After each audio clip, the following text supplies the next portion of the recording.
nesse momento, então, eu peço para os irmãos fecharem os olhos, darem uma boa respirada bem fundo, esquecerem todos os problemas, deixá-los do lado de fora, que aqui dentro possamos emanar muita luz, muita paz,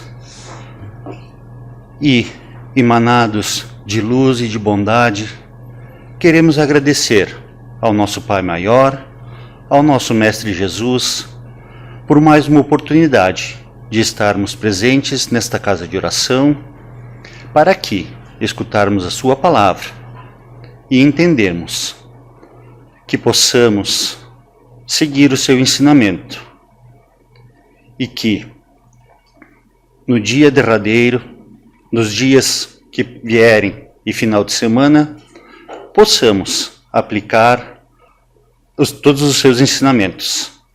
Muito obrigado, Pai. Permaneça conosco, hoje e para todo sempre, e que assim seja. Agora deixo vocês com a nossa expositora Karina. Boa noite.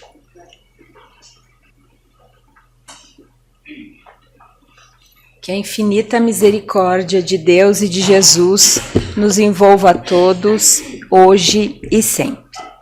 A nossa palestra de hoje tem como tema Divina Presença no Lar. Então nós vamos começar essa palestra que a Divina Presença no Lar é um texto do livro Vereda Familiar, com a orientação do Espírito Teresa de Brito, e a psicografia é do Raul Teixeira. Então a gente vai olhar a figura, que é um convite que nós fazemos, que Jesus faz para nós. Ele sempre bate à porta dos nossos lares. Quantos de nós estamos despertos para abrir as portas do nosso lar para Jesus? E muitas vezes nós, no mundo, no cotidiano, no nosso dia a dia, nas nossas tarefas, nos nossos afazeres, na nossa correria, no nosso trabalho, muitas vezes a gente fecha as portas do nosso lar para Jesus. A gente abre o nosso lar para muitas coisas, principalmente para as coisas materiais. A gente se preocupa com a nossa casa, com o conforto do nosso lar, que é justo, porque nós trabalhamos e nós queremos um conforto, é bom. Existe uma lei divina que é a lei do progresso. E nós estamos submetidas à lei de progresso. É uma lei natural. Então é natural que nós busquemos sempre a melhoria da nossa vida. Só que muitas vezes nós buscamos a melhoria, na grande maioria dos casos, somente material. Então a gente persegue muito o ter em detrimento ao ser. E quando a gente está aqui na casa espírita, recebendo a orientação dos benfeitores amigos, que vêm aqui antes que nós, são os nossos irmãos invisíveis, que vivem no plano espiritual, que preparam essa ambiência para nos acolher, nos receber, que nos ajudam no entendimento das lições que estão sendo nos deixadas. Não pela Karina, mas pela espiritualidade. A gente é só porta-voz dos benfeitores amigos que vêm nos orientar, a todos nós. E quantas vezes nós nos preocupamos somente com o aspecto material? Queremos prover a nossa família das suas necessidades básicas, educação, alimentação, conforto, mas muitas vezes nós pecamos por não levarmos para dentro dos nossos lares Jesus. E ele disse: batei à porta e ela será aberta. E ele bate na nossa porta frequentemente. E a divina presença de Jesus nos nossos lares faz toda a diferença. Principalmente nos dias perturbados, conturbados em que nós estamos vivendo. Porque existe uma carência muito grande de valores morais. Muito grande mesmo. E não precisamos ir muito longe, as notícias do dia a dia, elas saltam aos olhos em relação a esta carência moral que nós estamos vivendo. Tecnologicamente, ok, muito avançados, muito evoluídos. Hoje falamos na inteligência artificial. Mas e a moral? E a moralidade? Tanta tecnologia a nosso dispor sem moralidade? Qual é a função? Que utilidade ela vai nos trazer? Então, o convite que o Espírito Teresa de Brito nos faz é justamente que nós deixemos a matéria e busquemos mais a espiritualidade. Todos nós. E quando a gente desenvolve a espiritualidade, a gente sofre muito menos. O nosso fardo se torna muito mais leve, como Jesus nos falou. Meu fardo é leve, meu jugo é suave, meu fardo é leve. Por que nós deixamos as nossas vidas tão pesadas? Porque nós carregamos os nossos fardos com ressentimento, com mágoa, com egoísmo, com orgulho, com ódio, com falta de religiosidade. Aí as nossas costas vão ficando cada vez mais pesadas. Porque no momento em que nós vamos desenvolvendo as virtudes, o nosso fardo vai se tornando mais leve. Porque nós começamos a ver a vida sob um outro prisma. E tudo começa no nosso lar. O lar é a escola primeira. É ali que nós vamos ensaiar os primeiros passos para a nossa vida na sociedade. E o lar tem a função educativa. O lar não é a mesma coisa que casa. Casa é o lugar físico. O lar é muito mais do que esse lugar físico. É o lugar de acolhimento. E quantas vezes que nós chegamos fadigados das nossas tarefas e nós pensamos, ai, como eu gostaria de estar em casa. Eu quero tanto ir para casa. Por quê? Porque lá no nosso lar nós nos sentimos protegidos. E no comparativo, o lar é como se fosse o útero da nossa mãe que nos protege. A gente já pensou sobre isso? Que o lar se assemelha ao útero materno, onde a gente está protegido dentro da nossa mãezinha querida, que nos deu a vida, que nos acolheu durante 9 meses. E lá naquele ambiente fechado, a gente se sente protegido. Mas muitas pessoas não têm isso. Voltar para casa se torna um pesadelo. Porque é briga, é discussão, é desentendimento.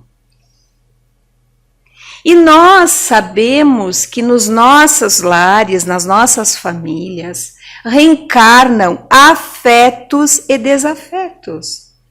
Porque nós estamos aqui recebendo a orientação numa casa espírita. E a reencarnação é um dos princípios básicos da doutrina espírita. E a reencarnação, ela está muito ligada à justiça de Deus, porque a cada um de nós dá possibilidades de reajustamento e aprendizado. E quando nós nos preparamos na espiritualidade para voltarmos à carne, nós somos recebidos por alguém. Ou deveríamos ser, porque há muita negligência ainda. Pais que abandonam seus filhos, que não dão importância para os seus filhos. Então, ter muitas vezes uma família não significa muitas vezes a gente ter com quem ter um convívio saudável. Mas nós estamos aqui com este propósito, porque todos nós reencarnamos com o propósito de vencermos quem? A nós mesmos. A briga que nós temos é conosco, é com o nosso eu, com o nosso interior. Essa é a briga maior. Não é com o outro. Nós é que projetamos no outro, no ambiente familiar, aquilo que nós queremos que ele seja. Só que na convivência, nós é que temos que fazer o possível para a nossa autoiluminação e para que as pessoas que estão próximas a nós, ao nosso lado, se tornem felizes com a nossa presença. E não que nós sejamos um fardo que muitas vezes elas têm que carregar. Então esse é o propósito pelo qual nós estamos aqui. E estarmos aqui é uma benção que nós temos que agradecer todos os dias. Termos alguém que nos acolheu, que nos deu a oportunidade de voltarmos, é uma bênção. Mesmo que não sejam aqueles pais que nós gostaríamos que eles fossem, mas são aqueles que nos deram a vida. E nós temos que ser gratos por isso.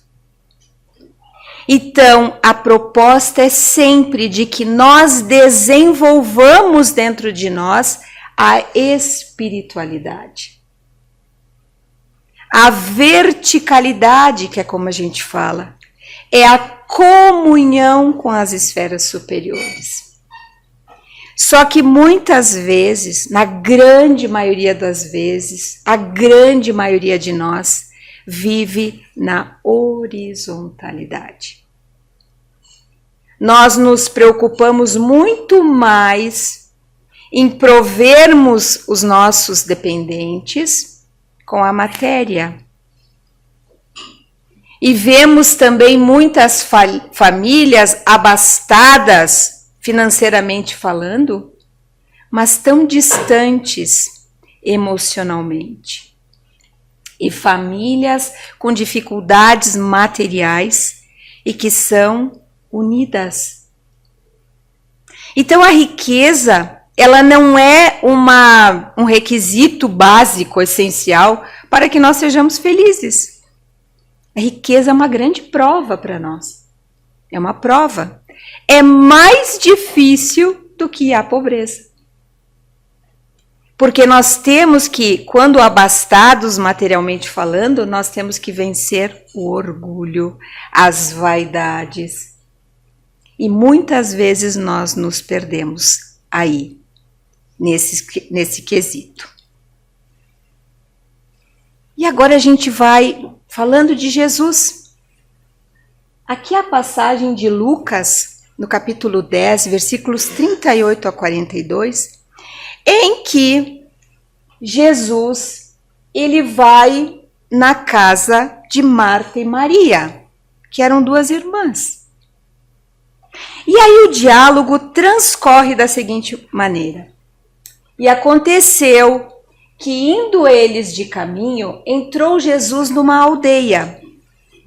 E certa mulher, por nome Marta, o recebeu em sua casa. E tinha esta uma irmã chamada Maria, a qual, assentando-se também aos pés de Jesus, ouvia a sua palavra. Marta, porém, andava distraída em muitos serviços e, aproximando-se, disse: Senhor, não se te dá de que minha irmã me deixe servir só? Dize-lhe que me ajude. E respondendo Jesus, disse-lhe: Marta, Marta, estás ansiosa e preocupada com muitas coisas, mas uma só é necessária, e Maria escolheu a boa parte, a qual não lhe será tirada. Todos nós temos um pouco de Marta e temos um pouco de Maria.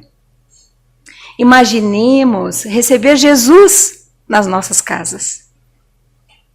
E ao invés de ouvi-lo, de nos assentarmos aos seus pés, a gente resolve fazer faxina. Espera um pouquinho que agora eu vou limpar a cozinha, vou arrumar o quarto, vou me ocupar disso e daquilo. Daí, que mulher não é fácil, a minha irmã está lá sentada e eu digo assim: olha aí, Jesus, ela não está me ajudando em nada. Ela está aí, sentada sem fazer nada, te ouvindo. Dá uma carraspana nela, que ela precisa me ajudar. Aí Jesus magistralmente fala para ela: Marta, Marta, tu tá distraída. Distraída com as coisas materiais. Maria não. Maria veio ouvir as coisas do Espírito. Que essas coisas não nos são tiradas. Quantos ensinamentos nós tiramos desta passagem evangélica para as nossas vidas? O Evangelho é um código de conduta moral. No Evangelho temos todas as dicas para vivermos bem no nosso processo reencarnatório. Quantos de nós nos debruçamos para estudarmos o Evangelho, para lermos o Evangelho, para orarmos mais, para acolhermos Jesus dentro dos nossos lares, essa divina presença? Mas o que é a nossa preocupação primeira? Quantas Marias nós somos? Quer primeiro limpar? Há uma lei na natureza que se chama entropia. É uma lei da desordem, da desorganização. E a entropia ela só é vencida à custa de trabalho. Vejamos que interessante, não é? Então, se a gente deixar a nossa casa desorganizada e formos trabalhar, ela não vai se arrumar por um passe de mágica. A não ser que alguém vá lá. Então, quando a gente chegar de noite, vai estar tudo bagunçado, porque é a lei da entropia. Aí eu vou ter que ajeitar. E para ajeitar aquilo, eu preciso trabalhar. Eu preciso ter esforço, porque a lei da natureza é uma lei natural. O trabalho é uma bênção. Trabalho não é só o que nos sustenta materialmente falando. Trabalho é toda ocupação útil. Porém, Maria estava preocupada somente com as coisas materiais, que ela poderia ter deixado de lado, para ouvir a mensagem do Cristo. Porque as afazeres do dia a dia que ela tinha iam continuar. Mas Jesus ia ir.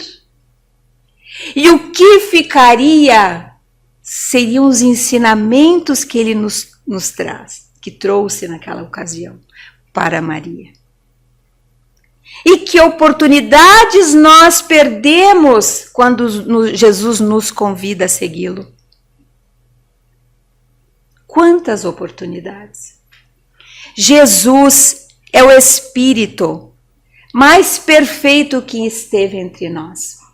Os benfeitores amigos nos falam que ele é o nosso modelo e guia. Não tem outro.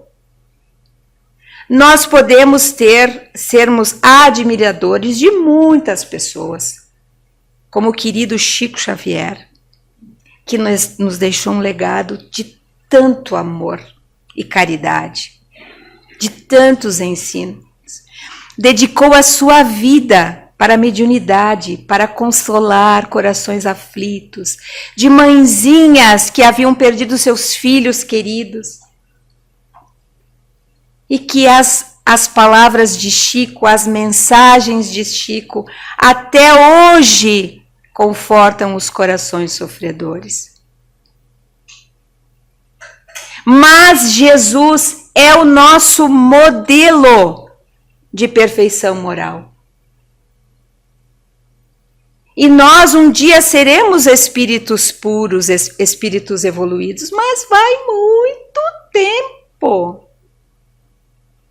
Porque nós temos que dar conta, em primeiro lugar, de nós, dos nossos corações, de vencer aquela fera que existe dentro de nós, que todo mundo tem uma fera, né? E aí a gente precisa domar esta fera. E como nós domamos essa fera?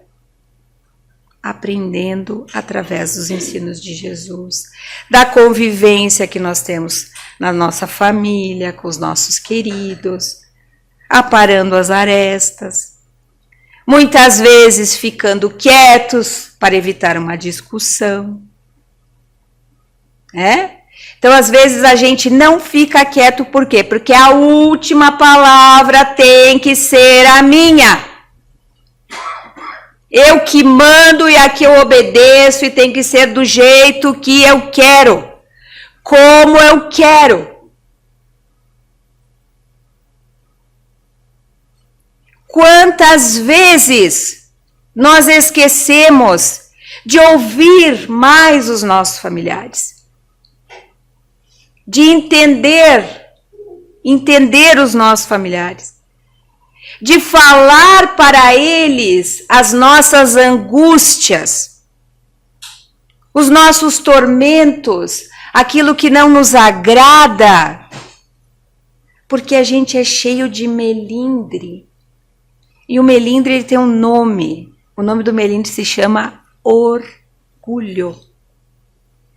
É quando a gente acha que nunca erra, que só a gente está certo e que todo mundo tem que nos obedecer. Quando a gente coloca Jesus para o nosso lar, a gente vai aprender a disciplinar os nossos corações. E tudo faz muita, muita diferença mesmo.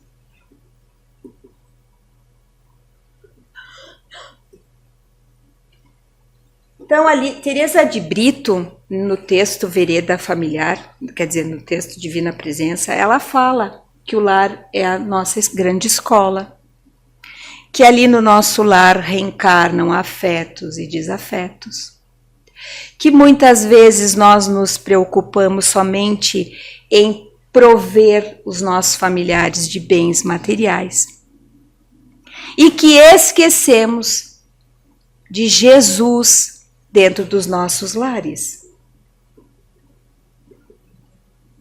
Aí ela vai nos colocando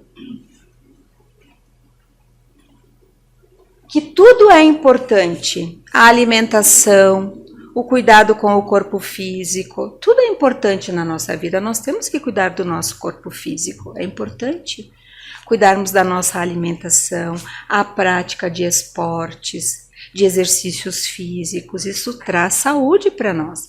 Nós não podemos negligenciar isso nas nossas vidas.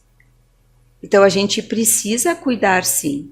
E muitas vezes na nossa família a gente se preocupa com os componentes da nossa família, para que tenha uma boa alimentação, para que tenha uma qualidade de vida, mas normalmente está ligada ao quê? Às coisas materiais.